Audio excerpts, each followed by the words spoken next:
Ahwat tentang hukum mahram dan membeli mahram untuk berangkat, Ustaz. Itu Membeli mahram? Iya, ada yang bayar. Mahram bisa dibeli? Bayar mahram, Ustaz. Wah, enggak ada namanya beli mahram ya. Mahram tuh enggak bisa dibeli kalau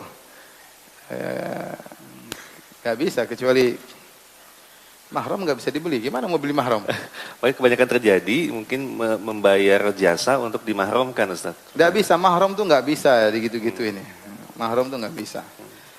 Suami pun itu istilahnya bukan mahram, tapi suami boleh menemani. Ya. Mahram itu seorang yang tidak boleh dinikahi. Itu namanya apa? Mahram. Ya. Gimana ente beri mahram?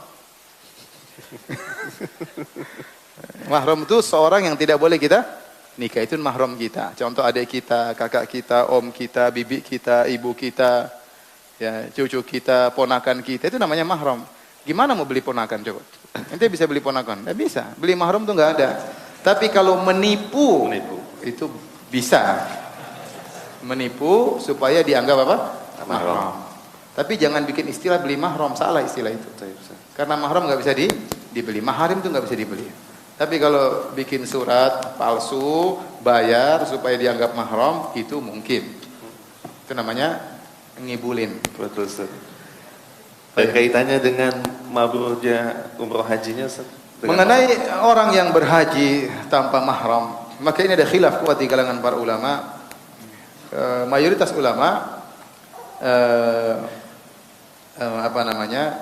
untuk haji pertama kali sebagian ulama mengatakan orang yang berhaji tanpa mahram, wanita berhaji tanpa mahram, maka dia berdosa.